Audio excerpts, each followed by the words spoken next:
Good day, this is Sheila Marie de la Cruz from BSN 2B.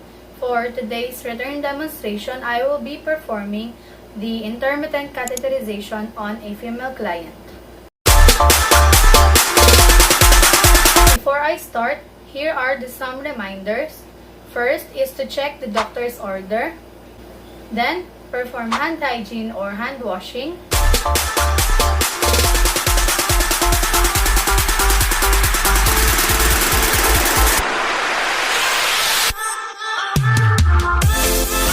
Provide privacy and comfort to the patient. Identify the patient by the two identifiers, which are the name and the date of birth. Introduce yourself and explain the procedures to the patient. Hi, good day, ma'am. I am Sheila Marie de la Cruz, your nursing assistant for today. But first, will you state your name and birthday, please? Okay, thank you. Okay, so Miss Santos, for today, we're going to drain your bladder. So we're going to insert a catheter to empty your bladder, and then we're going to remove it right after. Is it okay with you? Okay, thank you, ma'am. Now, I gather all the materials needed for insertion and removal of the catheter. Also, you can raise the bed into a comfortable working height, and you can put down the side rail. Also, make sure that you have a good lighting to easily visualize the retral meatus. First is to open the catheterization kit using aseptic technique. Also, place a waste receptacle near you to save time and effort.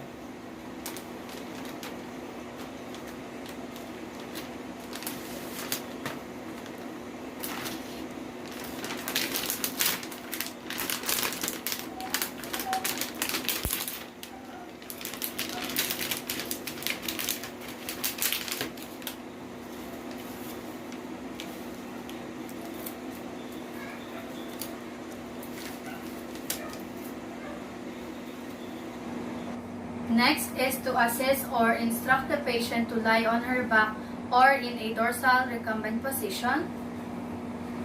I'm going to remove her blanket.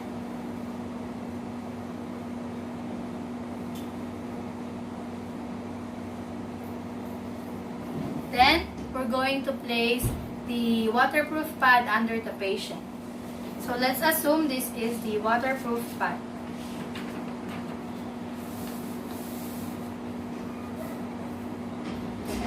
The next thing we're going to do is to perform perennial care.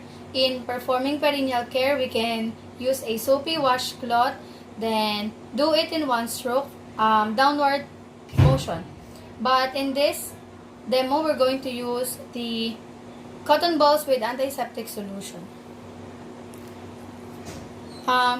Reminder to use different cotton balls each stroke.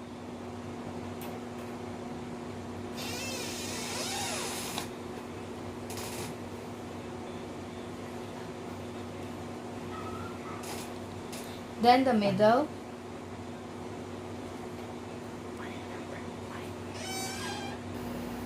Then after performing perennial care, I perform hand hygiene again. Now I'm going to put on sterile gloves.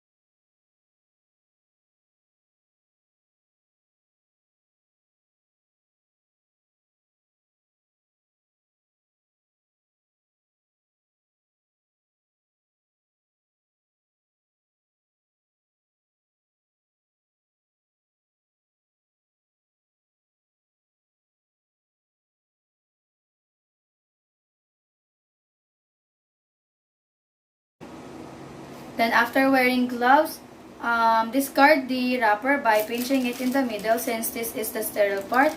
Then place it on the waste receptacle. Now we can also place the catheterization tray or the sterile tray onto the drape between the patient's legs. Then we're going to drape the patient.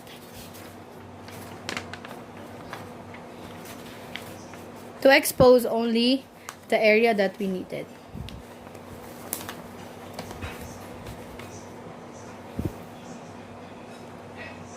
Then, separate the labia to visualize the urethral meatus. We're going to separate the labia minora.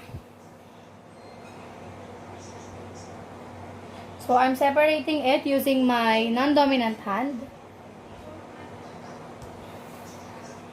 Then, we can cleanse. Now we can cleanse the urethral meatus using a cotton ball with antiseptic solution.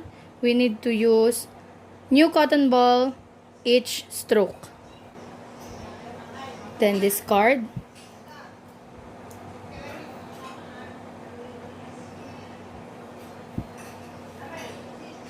Then the middle, discard. Also in cleaning the urethral meatus, we can also use the betadine swabs. So after that, we're going to lubricate the catheter for about 2 to 3 inches.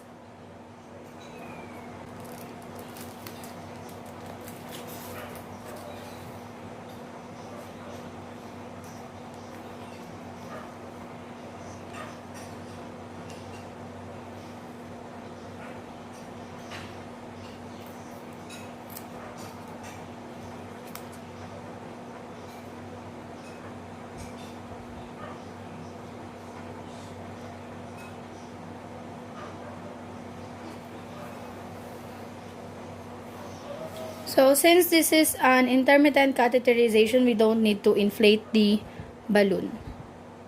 So after lubricating the catheter, we're going to insert it to the urethral meatus using strict sterile technique. Hold with uncontaminated sterile gloved hand the insertion tip of the catheter and gently insert the catheter into the meatus until urine flows. And reminder, if there is resistance, do not force to insert the catheter. Also, while doing this, you can instruct the patient to take deep breaths during the procedure to keep her relaxed. So again, I'm going to separate the labia using my contaminated hand. Then we're going to insert the catheter. Insert it gently.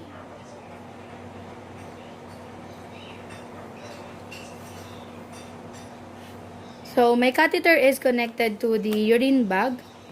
So let's assume that there is already urine flowing.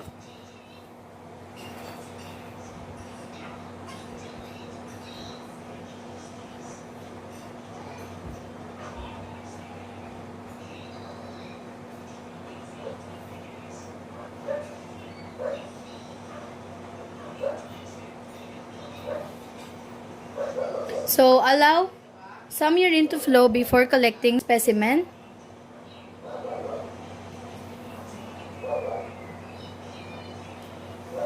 So after that, empty or partially drain the bladder, then remove the catheter. In some hospitals, they tell to press over the bladder with your free hand to help it to empty completely. By doing this, press the bladder. So when the urine stops flowing, pinch the catheter and withdraw it slowly.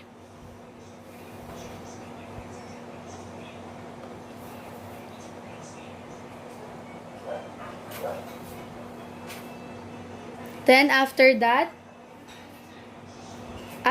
perform perennial care or assist the patient in performing perennial care. Then also you can remove and discard the gloves.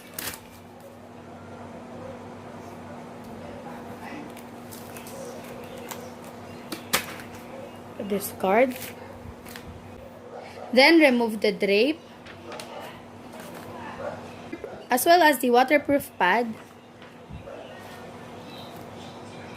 So let's assume I already assist her in performing perennial care. Now, let's assist the patient to be back in comfortable position. Then we can also now put back the blanket.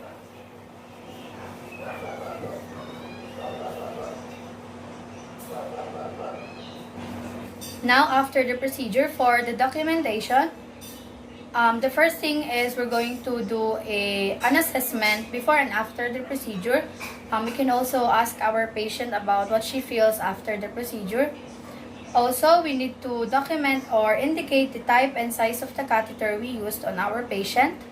We can also assess the characteristics and amount of the urine we obtained from the client or from the patient. Lastly, we need to indicate or determine whether the urine specimen was sent for examination. So, then again, we can perform hand hygiene. So that's it for intermittent catheterization on a female client. Thank you for watching.